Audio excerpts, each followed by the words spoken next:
నడవడికలు నడుస్తున్నాం, అలాగే నడుస్తామని ముందు కూడా మీ అందరినీ కూడా నడవాలని కోరుతున్నాను. తర్వాత ఈరోజు చిన్న అలాగే ఆ కార్మికులకి మనం 2 నిమిషాలు మౌనం అధ్యక్షుల వారిని అలాగే డయాస్ మీద ఉన్న పెద్దల వారిని ఆ పెద్ద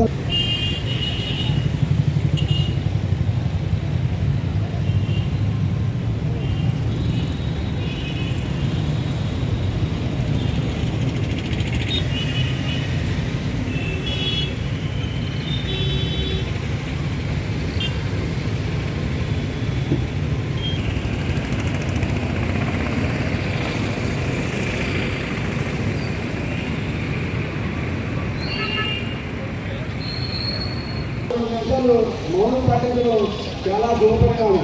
ఎందుకంటే కొన్ని యూనియన్లు నేను మీటింగ్ చేసినప్పుడు కూర్చొని ఎక్కడ కూడా అనుకుంటే ఈరోజు మనం చాలా కాలం తర్వాత అంటే ఇంచుమించు ఇలాంటి మీటింగులు మనం చూసుకుని అంటే ఇంత మీటింగ్లు అంటే మనం ధర్నాలు లేకపోతే ఏవో పోరాటాలు ఇవన్నీ చూసాం. కానీ ఇలాగే ఎలక్షన్ మీటింగ్ చూసుకుని దాదాపు 10 సంవత్సరాల పైన అయ్యి ఉంటుంది. కానీ ఇప్పుడు ఏంటంటే ఈ ఎలక్షన్ ఏదో రకంగా జరగకూడదు, కొన్ని మేనేజ్మెంట్ అనుకూలమైన యూనియన్లు ఈ ఎలక్షన్ జరగకుండా ఉంటే మనకేదో పని జరుగుతుంది, ఏదో రకంగా మనం చేసుకోవచ్చు, మేనేజ్మెంట్ కావాల్సినవి ఏదో లబ్ధి చేకూర్చవచ్చు అన్న విధంగా కొంత అడ్డుపడటం జరిగింది. అయితే ఏదేమైనా సరే ఫస్ట్ నుంచి కూడా మన 4 యూనియన్లుగా పోరాడి ఎలక్షన్ పెట్టించడం జరిగింది. అదే రకంగా కొంతమంది నిన్న జరిగిన మీటింగులు ఏంటి, కరపత్రాలు ఏంటి, ఏదో అనుభవం లేదు, మామూలుగా ఆరాటం, ఏదో అధికార దాహం అలాగే ఇలాగని చెప్పి మొత్తం మీద కాంప్లైంట్ చేయడం జరిగింది. కానీ వాళ్ళందరికీ నేను ఒకటే అడగదలుచుకున్నాను, సోదరులారా, ఇప్పుడు మనకి అగ్రిమెంటు 5 సంవత్సరాల నుంచి జరగలేదు. కానీ ఒక్క విషయం అంటే నేను వేరే యూనియన్లు విమర్శిస్తున్నానని కాదు, ఎందుకంటే అందరం కలిసే పోరాటం చేసాం. కానీ ప్రధానంగా మనం తెలుసుకోవాల్సిన విషయం ఏంటంటే మేము 2024 నవంబర్లో యూనియన్ రిజిస్ట్రేషన్ చేయించాం. మేము అసలు యూనియన్ పెట్టడానికి కూడా కారణం ఏంటంటే ఇలాగా మేనేజ్మెంట్ ఒంటెత్తిపోకడుగా పోతుంది, ఎవరిని లెక్క చేయటం లేదు. ఎవరైనా వెళ్ళి అప్పటి హెచ్ఆర్ని ఇలాగ అగ్రిమెంటు ఎలక్షన్ అనేటప్పటికి మీరు ఏం చేసుకుంటారో చేసుకోండి, ఏం పీక్కుంటారో పీక్కోండి, నేను ఉండగా ఎలక్షన్ పెట్టను, అగ్రిమెంట్ జరగదు అని ఇలాగా చాలా మొండిగా సమాధానం చెప్పేవారు. అప్పుడు మన కార్మికులు అందరూ కూడా ఆవేదనతో ఏంటి ఇంతమంది గురించి కూడా ఏమి చేయలేకపోతున్నాం. కొంతమంది ఏమో మేనేజ్మెంట్కి అనుకూలంగా తొత్తుల్లా తయారయ్యారు, వాళ్ళ జేబుల్లో మనుషుల్లాగా తయారయ్యారు, వాళ్ళు ఏం చెప్తే అదే జరుగుతుంది, మిగిలిన వాళ్ళు మేము ఇంతమంది ఉండి కూడా ఏమీ చేయలేకపోతున్నాం అని బాధపడమే కానీ ఎదరికెళ్ళి ఏమీ చేయలేని పరిస్థితి. ఆ టైంలో మన కార్మికుల్లోంచే కొంతమంది లేదు దీనికి అడ్డుకట్ట వేయాలంటే మరొక కొత్త ప్రత్యామ్నాయం ఉండాలి అని చెప్పి మన యూనియన్ నిర్మాణం జరిగింది. అది యూనియన్ 28/11/2024లో రిజిస్ట్రేషన్ జరిగింది. అప్పటి వరకు కూడా గడిచిన 5 సంవత్సరాలకి అగ్రిమెంట్ చేస్తానని కానీ ఒక మినిట్స్లో రాయించడం కానీ జరగలేదు. మన రిజిస్ట్రేషన్ అయిన తర్వాత మాత్రమే మొదటి మీటింగు 18/12/2024 జేసీఎల్ గారి దగ్గర జరిగింది. ఆ మీటింగ్కి మాకు లెటర్ పంపించారు. అదే రోజు మేము ఏమన్నా మీటింగ్ చేశారు, నన్ను పిలుస్తున్నారు, మేనేజ్మెంట్ అయితే చాలా మొండి వైఖరితో ఉన్నది, మీరు వచ్చి ఏదో చెప్పాలి అంటే బలరాం కృష్ణ గారు వచ్చి అప్పుడున్న హెచ్ఆర్ ఏవీపీకి గట్టిగా వార్నింగ్ ఇవ్వడం జరిగింది. నా నియోజకవర్గంలో జనాలు మీరు ఇలాగ దోచు తింటున్నారు, మీరు ఎవరి మట్టుకు వాళ్ళు పట్టుకుపోతున్నారు, కానీ కార్మికులకి ఏది చేయట్లేదు. 5 సంవత్సరాల నుంచి ఇలాగ ₹1 జీతం పెట్టకుండా ఉన్న హక్కులన్నీ తీసేసి మీరు ఇష్టం వచ్చినట్టు ఆడుతున్నారు. కానీ అగ్రిమెంట్ చేయకపోతే మాత్రం నేనేంటో చూపెడతాను అని చెప్పి మాస్ వార్నింగ్ ఇవ్వడం జరిగింది. ఆ రోజు ఉదయం వచ్చి బలరాం కృష్ణ గారు చెప్పారు, మధ్యాహ్నం అక్కడ పాత అగ్రిమెంట్ చేస్తానని చెప్పి మినిట్స్లో రాయించడం జరిగింది. సోదరులారా, ఇది బాగా అర్థం చేసుకోవాలి, ఎందుకంటే అందరికీ తెలిసిన విషయమే. కానీ ఏదైనా సరే మనం చెప్పుకోలేకపోతున్నాం. ఎంతసేపు మనం ఏదో మంచి చేయాలి, కార్మికుడికి ఏదో రూపాయి సాధించాలి, ఏదో తేవాలన్న తపంతోటే ఉన్నాం, కానీ మనం ఎంతసేపు కూడా ప్రజెంటేషన్ చేసుకోవటం లేదు. అలాగే ఇంకొక విషయం, అదే నెలలోని 25వ తారీఖున కలెక్టర్ ఆఫీస్లో మీటింగ్ ఏర్పాటు చేయడం జరిగింది. మీటింగ్ ఏర్పాటు చేసినప్పుడు ఒక ప్రజాప్రతినిధి ఆయన ఏం మాట్లాడారంటే సిఎస్ఆర్ ఫండ్స్ ఇవ్వట్లేదు, మేనేజ్మెంట్ ఎవరికి ఏమీ బయట కూడా చారిటీస్ ఏమీ లేవు, వర్కర్స్కి పెంచట్లేదు, కొన్ని వర్కర్స్కి పెంచకపోతే పెంచపోయారు, జీతాలు ఇవ్వకపోతే ఇవ్వకపోయారు, కానీ సిఎస్ఆర్ ఫండ్స్ కూడా ఇవ్వట్లేదని అడగడం జరిగింది. అదే ఒక ప్రజాప్రతినిధి అయితే మామూలుగా మున్సిపల్ ట్యాక్స్లు కట్టట్లేదు, 13 కోట్లు పెండింగ్లు ఉండిపోయినాయి అని చెప్పి ఆయన అడగడం జరిగింది.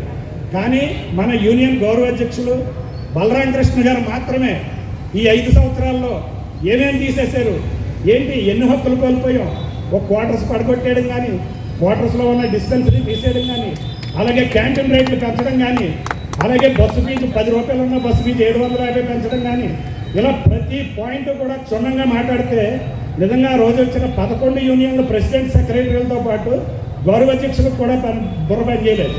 ఏంటి ఈయన ఎంత ఇలా మాట్లాడారు, ఇదంతా మీరు ఎప్పుడు చెప్పారు ఏంటనేసి. ఆ రోజు నుంచి ఈ రోజు వరకు కూడా జనసేన పోరాటం చేస్తూనే ఉన్నారు. ఆ రోజు నుంచి అగ్రిమెంట్ విషయంలో ప్రతిరోజు బలరాం కృష్ణ గారికి ఫోన్ చేయడం, మెసేజ్లు పెట్టడం, ఏమైంది సార్ అనడం, ఆయన మామూలుగా అక్కడ అసెంబ్లీలో సిఎస్ గారు ఉంటే ఆయనకు ఫోన్ చేయడం, సార్ ఇలాగే ఈ వారంలో అంటండి, లేకపోతే ఏదో పరంపర కుర్రోళ్ళ సమస్య ఉన్నది, అది తీరుస్తున్నారు ఇది తీరుస్తున్నారు, వచ్చే వారంలో మీటింగ్ చేస్తారు అని చెప్పి అలా చెప్పడం జరిగింది. ఈ లోపల మళ్ళీ బరస్ట్ అవడం, మనం అందరం కూర్చోవడం, టూరిజం మినిస్టర్ గారు చొరవ తీసుకుని వీళ్ళు చాలా ముందుగా ఉన్నారని చెప్పి ఆయన కూడా వచ్చి ఆయన కలెక్టర్ ఆఫీస్లో వెంటనే మీటింగ్ చేసి అప్పటికప్పుడే అగ్రిమెంట్ ముగిద్దాం అనుకున్నారు. కానీ కొన్ని అదృష్ట శక్తులు దానికి అడ్డుపడ్డాయి. ఎందుకంటే ఆ రోజే అయిపోతే మళ్ళీ వీళ్ళకి ఎక్కడ పేరు వచ్చేస్తుందో అని చెప్పి దాన్ని మళ్ళీ ఆపడం జరిగింది. కానీ వారం రోజుల్లో కంపల్సరీ అగ్రిమెంట్ అవుతుంది, మీరు తీసుకుంటారని చెప్పడం జరిగింది. వారం రోజుల్లో అగ్రిమెంట్ అయ్యింది. అయినా కానీ మన జనసేన యూనియన్గా ఓ ప్రెస్ మీట్ పెట్టుకోవడం కానీ, ఒక పేపర్లో వేసుకోవడం కానీ, ఓ సన్మానాలు చేసుకోవడం కానీ, ఓ ర్యాలీలు చేసుకోవడం కానీ ఏమీ జరగలేదు. ఎందుకంటే వాళ్ళు చాలా నిరాడంబరంగా ఏముంది, మీకు రివర్స్ని ఇచ్చారు, ఇందులో పెద్ద ఏముంది, నాకు ఎలాంటి రోజు చూస్తూ ఉంటాం, మీరు ఊరేగింపులో సన్మానాలు మాకేమీ అవసరం లేదు, మీరు హ్యాపీగా ఉంటే చాలు అని ఇద్దరు కూడా చాలా పెద్ద మనసుతోటి మనల్ని ఇచ్చేయడం జరిగింది. అలాగే అది అయిన తర్వాత ఇక్కడ 2 నెలలు 3 నెలలు కూడా మేము మేనేజ్మెంట్ తోటి కన్నా మేనేజ్మెంట్తో తొత్తులతోటే బాగా ఎక్కువ మేము ఫైట్ చేయవలసి వచ్చింది, వాళ్ళతోటే యుద్ధం చేయవలసి వచ్చింది. ఎందుకంటే ప్రతిరోజు కూడా ఏదో పాయింట్ పెట్టడం, జిఎం గారు మీ డీజీఎం గారు ఇగో కొత్తగా పర్మనెంట్ అయ్యే వాళ్ళకి వీడియో పాయింట్లు ఉండవు, లేకపోతేనేమో 60 సంవత్సరాలు ఎప్పటివరకే నెక్స్ట్ టైం తీసేస్తాం, ఇలాగ ఏదో ఒకటి ప్రతిదీ పెడితే వీళ్ళేమో మా ఎమ్మెల్యే మా పెట్టేస్తాం మేము, అంతా అయిపోద్ది, ఇప్పుడు 60 నెలలు అయిపోయింది, ఏంటి అయ్యి అడగాలి ఈ అడగాలి, ఇది మనకేం పోవట్లేదు కదా, ఇదే పద్ధతిలో చేసుకుంటూ వచ్చారు. మొత్తం మీద జరిగిన దాన్ని మళ్ళీ మనం వెనక్కి వెళ్ళకూడదు, బరస్ట్ చేయకూడదు అని అన్నీ ధరించి మనం అలాగా బయటకు లాక్కొచ్చాం ఆ అగ్రిమెంట్ని. ఆ అగ్రిమెంట్ అయిన రోజు నుంచి మళ్ళీ ఎలక్షన్ పెట్టించాలి పారదర్శకంగా, ఏదో ఒక టీం నెగ్గాలి. ఇంతమందితో అయితే ఒక సగం మంది తొత్తులు ప్రతిదానికి పెన్నులు తీసేసి సంతకం పెట్టేస్తామంటారు, కానీ అది ఉండకూడదు. మనం ఏదైతే నీతిగా నిజాయితీగా పనిచేసామో మనం ఈ 2 సంవత్సరాల్లో, నేను 35 సంవత్సరాలు అయ్యింది, కానీ 2 సంవత్సరాల్లో ప్రత్యక్షంగా చూసి మేము 3 యూనియన్లు మాత్రమే ఎంచుకున్నాం. ఈ 3 యూనియన్లు నీతిగా నిజాయితీగా కార్మికుల పక్షాన మాత్రమే నిలబడ్డారు. ఏ రోజు కూడా ఏ పాయింట్ మీద కూడా మేనేజ్మెంట్కి ఒత్తాసు పలకలేదు. అందుకే 4 యూనియన్లుగా ఫ్రంట్గా జత కట్టడం జరిగింది. అప్పుడే ఉద్దేశం ఉండబట్టే సిఎస్ గారి దగ్గరికి, యువరాజు గారి దగ్గరికి కూడా వీళ్ళను కూడా బలరాం కృష్ణ గారి దగ్గర మేము తీసుకెళ్ళడం జరిగింది. కానీ ఆ రోజు నుంచి ఎలక్షన్ పెట్టించే విషయంలో, ఎలక్షన్ పెడితే మళ్ళీ కంపల్సరీ వాళ్ళు వచ్చేస్తారు, జనసేన ట్రేడ్ యూనియన్ గెలిచేస్తుంది, మళ్ళీ మనం మేనేజ్మెంట్ దగ్గర సంచులు పెట్టుకెళ్ళడానికి ఉండదు, మన ఓటాలు తెంపుకోవడం కుదరదు అన్న ఉద్దేశంతో ఎలక్షన్ జరగదు అని కార్మికులకి అందరికీ కూడా నూరిపోయడం జరిగింది. అందులో చాలా యూనియన్లు ఉన్నాయి ఆ నూరిపోసే విషయంలో. మొన్నటి వరకు కూడా ఆఖరికి లాస్ట్ మీటింగ్ అయ్యే వరకు కూడా వాళ్ళ కాన్ఫిడెన్స్ తగ్గలేదు, ఏదో రకంగా ఎలక్షన్ ఆగిపోతే అందరూ కలిపి వెళ్తే మళ్ళీ వాళ్ళు చేసి లాబింగ్ వాళ్ళు చేసుకుంటారు, వాళ్ళ ముడుపులు వాళ్ళకి పడతాయి. ఈ ఉద్దేశంతో ప్రతి ఒక్కళ్ళు ప్రయాణం చేశారే కానీ కార్మికుడికి ఒక రూపాయి తేవాలన్న ఉద్దేశంతో ఎవరో చేయలేదు. కానీ ఇంకా చెప్పాలంటే పెద్దలు చాలామంది ఉన్నారు. అయితే మీరు బాగా ఆలోచించి విజ్ఞతతో, ఎందుకంటే ఈ 4 యూనియన్లు చాలా నీతిగా నిజాయితీగా హానెస్ట్గా పనిచేస్తున్నాం కాబట్టి కలవడం జరిగింది. కానీ మనం గెలిచి మేనేజ్మెంట్ దగ్గర ₹1 తీసుకుని కార్మికుడికి రూపాయి చేరాలంటే కంపల్సరీ 4 యూనియన్లు మాత్రం ఉండాలి. అలా కాదు అని చెప్పి మనం ఏమన్నా కౌన్సిల్లోకి కానీ వెళ్ళడం జరిగిందా, మళ్ళీ మా వల్ల ఏమీ కాదు, అంతా వాళ్ళ చేతుల్లోకి వెళ్ళిపోతుంది. ఎందుకంటే మేనేజ్మెంట్ వాళ్ళు ఒకటే కాబట్టి వీళ్ళు చెప్పిందే వాళ్ళు చేస్తారు, వాళ్ళు చెప్పిందే వీళ్ళు చేస్తారు. కానీ ప్రతి ఒక్కరూ కూడా బాగా అర్థం చేసుకుని 100% ఓట్లు వేసి ఇప్పుడు ఎంతో ప్రలోభాలు చేస్తున్నారు. ఇంటికి తిరిగేయడం, తెగ ఆఫర్లు ఇచ్చేయడం, ఫోన్లు చేసేయడం, మళ్ళీ ఫేక్ కాల్స్ సృష్టించడం, ఇటువంటి ట్రాప్లో మాత్రం ఎవ్వరూ పడద్దు. దయచేసి అందరూ కూడా బాగా ఆలోచించి, ఎందుకంటే 10 సంవత్సరాల తర్వాత మనకి అవకాశం వచ్చింది. ఈ అవకాశం తీసుకొచ్చింది కూడా మన 4 యూనియన్ల ఫ్రంట్ మాత్రమే. ఎందుకంటే వాళ్ళు నిన్నటి వరకు కూడా చాలా కాన్ఫిడెంట్గా ఉన్నారు, ఎలక్షన్ జరగదు, యునానిమస్గా చేసేద్దాం, అయిపోతుంది అని. కానీ అవన్నీ పటాపంచలు చేసి మనం ఎవరితో చెప్పించాలో, ఎక్కడ చెప్పించాలో, ఎలా లాక్కురావాలో అలా లాక్కొచ్చాం. ఆ విషయం కూడా బయట పెట్టలేదు. వెళ్ళి ఫోటోలు దిగాం, కానీ గ్రూప్లో పెడితే వెంటనే మళ్ళీ వాళ్ళకి ఫోన్లు వెళ్ళిపోతాయి, మళ్ళీ అది బ్రేక్ అయిపోతుంది. అందుకని చెప్పి అవన్నీ చాలా నర్మగర్భంగా అన్నీ చేసుకుంటూ వచ్చాం. కానీ ప్రతి ఒక్కరిలో కూడా చాలా తెలివిగా ఆలోచించి ఇటువంటి అవకాశాన్ని మళ్ళీ ఎదరోళ్ళకి కల్పించామంటే కనుక మళ్ళీ మనం ఒక 5 ఏళ్ళు వెనక్కి వెళ్ళిపోతాం. ఇప్పటికే ప్రచారం చేస్తున్నారు, ఈసారికే ఎలక్షను, నెక్స్ట్ టైం నుంచి ఎలక్షన్ ఉండదు, సిటీసీ టైప్లో చేస్తారని చెప్పి కార్మికులకు ఇప్పటి నుంచే ప్రిపేర్ చేసేస్తున్నారు. అంటే మేనేజ్మెంట్ ఏం చెప్తే అదే వాళ్ళు చెప్తారు. అప్పుడు తెలుగు తక్కువ వాళ్ళకి చెప్తున్నాం, ఒరే ఇంకా సరే కాదు, అన్నీ అనవసరం స్టేజ్ మీద. ఓకే, ఈ అవకాశం ఇచ్చిన పెద్దలకి, మన తోటి ఆంగ్లేశ్వరరావుకి ధన్యవాదాలు. ఈరోజు ఇప్పుడు ఏఐటీసీ ప్రెసిడెంట్గా మన దగ్గరికి వచ్చింది.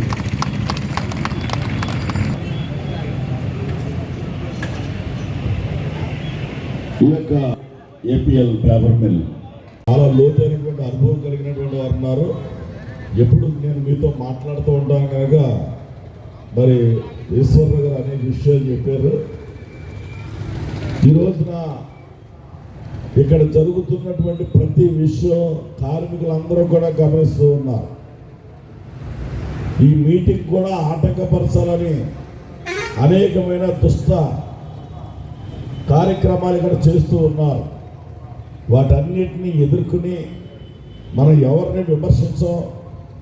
కార్మికులకు ఏదైతే అనుకూలమైనటువంటివి లేవో అవన్నీ కూడా ప్రతిదీ సాధించి తీరుతామని చెప్పి ఈ సభాముఖంగా తెలియజేస్తూ ఉన్నాం.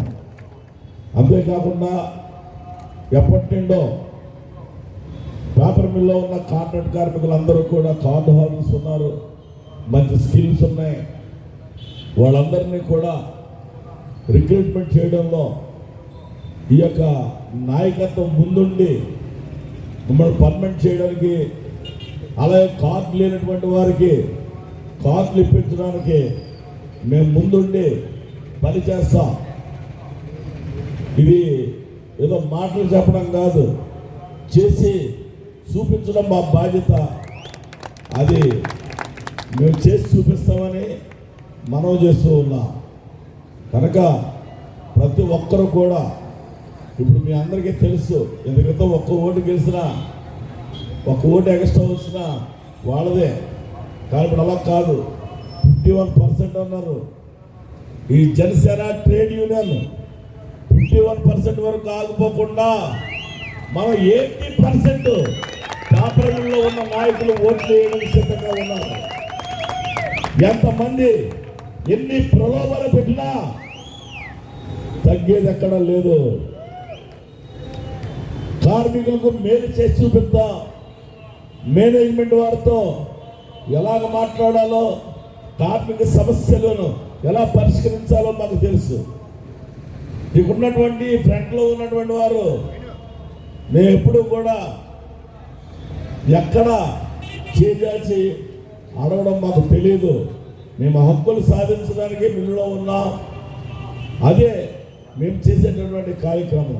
కనుక మా మాటల మీద, మా నాయకత్వం మీద మీరు గౌరవించి, మీరు ఎక్కడెక్కడ ఎలా ఉన్నా మాకు పర్వాలేదు, కానీ ఒక్కసారి ప్రతి ఒక్కొక్క నాయకులను మీరు గమనించి వారి యొక్క చరిత్ర వెనక్కి ఒకసారి చూసి ఓటు వేస్తే పేపర్ మిల్లో చక్కని అగ్రిమెంట్ చేయొచ్చు. ఎలాంటి స్ట్రైకులు కానీ ఎలాంటి గొడవలు కానీ ఏమి ఉండవు. మీరు అనుకున్న దానికంటే ఎక్కువే మేము సాధించి తీరుతాము. ప్రతి వెల్ఫేర్ డిమాండ్స్ కానీ కార్మికుల యొక్క భద్రత కానీ ఇవన్నీ కూడా పరిగణన తీసుకుని ఏ ఒక్కరూ ఎలాంటి నష్టపోకుండా మంచి కార్యక్రమాలు నాయకత్వం చేస్తారని మీ అందరికీ తెలియజేస్తూ సెలవు. Thank you. మన కార్మికులకు తెలిసినా కానీ ఇక్కడ పెద్దలు కూడా తెలియాలి. అది ఎంప్లాయీస్ యూనియన్ తరఫున మేము జనసేనకే సపోర్ట్ చేసాం. ఎందుకంటే మొన్న అగ్రిమెంట్ అవటాకే మరియు ఈ ఎలక్షన్ పెట్టడాకే ప్రధాన కారణం జనసేన యూనియన్. మన ఎమ్మెల్యే గారు అయ్యి ఉండొచ్చు, అయితే మినిస్టర్ గారు కావచ్చు, మొత్తం మీద గవర్నమెంట్ మీద ఒత్తిడి తెచ్చి ఈ అగ్రిమెంట్ పూర్తి చేసి ఇంతవరకు తీసుకొచ్చారు. 100% వాళ్ళకి ఎప్పుడు మేము రుణపడి ఉన్నాం కార్మికులుగా. మన మిల్లి చరిత్రలో హ్యాట్రిక్ కొట్టిన యూనియన్ ఎంప్లాయీస్ యూనియన్. మొన్న 11 మంది కాకుండా అంతకుముందు 2 అగ్రిమెంట్లు చేసింది కూడా మా సైజు బాబు. అలాగే 9,000 రూపాయలు శాలరీలో పెంచడమే కాకుండా ప్రొడక్షన్ 3 ఇక్కడ ఏదైతే చూపించడాకే ఎవరి మీద అలాగా పవర్ బ్లాక్ అలా ఈసీఎల్ ఆ ఏరియా నుంచి ఒక వాయిస్ వచ్చింది. ఏదో సొసైటీలో స్కామ్ చేయలేదు, లేకపోతే ఏదో పోస్టులు అమ్ముకోలేదు, అప్రెంటిస్ పోస్టులు అమ్ముకోలేదు. అతని మీద కొంతమంది చనిపోయి ఏరియాస్ ఇప్పుడు 74 నెలలు అయింది. ఇప్పటికి మేనేజ్మెంట్ ఏ డేట్ అనేది చెప్పట్లేదు. ఇది వరకు అయితే పర్మనెంట్ ఎంప్లాయీస్కి కాంట్రాక్ట్ ఎంప్లాయీస్కి షెడ్యూల్ చేసినట్టు ఇచ్చేది. ఇప్పుడు ఆ విధంగా కాకుండా ఎందుకు ఎవరిలో చెప్పట్లేదు. ఫండ్స్ ఏమంటున్నారు, డబ్బులు ఏమంటున్నారు. పైగా ఇది వరకు రిటైర్మెంట్ అయినకి ఏ డీటెయిల్స్ అడిగేవారు కాదు, ఇప్పుడు డీటెయిల్స్ అడుగుతున్నారు. ఎంత ఘోరంగా ఉంది. మేనేజ్మెంట్ గురించి ఒక ఎగ్జాంపుల్ చెప్పాను. ఎందుకంటే ఈ 5,800 రూపాయలు ఇలా సాధించుకున్నామంటే ఇక్కడ కార్మిక సంఘాలలో అనైక్యత ఉంది. మెజార్టీ పీపుల్ మేనేజ్మెంట్ పక్కనే తొంగోవడం వల్ల ఇలాగ 5,800 రూపాయలకి మాలాంటి వాళ్ళు కూడా కష్టపడి మేము ఎంత పని చేసినా మాట చెల్లుబాటు అయ్యేలా లేకుండా మేము దానికి అంగీకరించాల్సి వచ్చింది. మనస్ఫూర్తిగా అంగీకరించలేదు. ఇది మీ కార్మికులందరికీ మేము ధైర్యంగా విన్నవించుకుంటున్నాం. తర్వాత ఈరోజు మిల్లులో జరుగుతున్న పరిణామం ఎలా ఉందంటే, ఇప్పుడు కార్మిక సంఘాలు ఎలక్షన్లు అయిపోయాక అంతా సమానమే ఇక్కడ. కానీ ఎలక్షన్ అయ్యే వరకే కార్మిక సంఘాలు మీ మీద మా మీద బురదలుకోడు. ఇది కామన్, ఎప్పటి నుంచి వస్తున్న కామన్. అయిపోయిన తర్వాత ఏదైనా ప్రాబ్లం వచ్చినప్పుడు యునైటెడ్గా పనిచేయడమనే కార్మిక సంఘాలది అభిమతం. అది అవలంబించుకోవాలి. తర్వాత ఇక్కడ ఒకరిపై ఒకరు మన మీద విమర్శించుకోవడం కాదు. ఇక్కడ జరుగుతుంది ఏంటంటే, ఇలా మనం విమర్శించుకోవడం వల్ల మేనేజ్మెంట్కి చాలా అడ్వాంటేజ్గా ఈ 5 సంవత్సరాల కాలంతో పాటు ఇప్పుడు కూడా మేనేజ్మెంట్ అదే మేనేజ్మెంట్ మారలేదు. ఈ మేనేజ్మెంట్ కూడా అలాగే మనల్ని ఏదో బానిసలు బతుకుల్లాగా బానిసలు వీళ్ళేంటి కుక్క బిస్కెట్లు తినే నా కొడుకు లేదు, అందువల్లే వీళ్ళకి పెద్ద ప్రయోజనాలు చేకూర్చకూడదు అని చెప్పి మీరు డ్యూటీకి వస్తే జీతం ఇస్తాం, డ్యూటీకి రాకపోతే జీతం ఇవ్వము. ఇది ఏది మనం డైలీ దేవ్ చౌక్ దగ్గర నిల్చొని మన పని కోసం ఎత్తుకుంటాం చూసారా, అలాగే వాస్తవం మేనేజ్మెంట్ అలా దృక్పథంతోనే ఉంది ఈరోజు కూడా. ఎందుకంటే 5,800 రూపాయలు పెరిగిందన్న మాటే కానీ కార్మికుల్లో ఎవ్వరికి కూడా సంతోషం లేదు. ఎందుకంటే ఆ 8,000 రూపాయల్లో ఒక ఎరియస్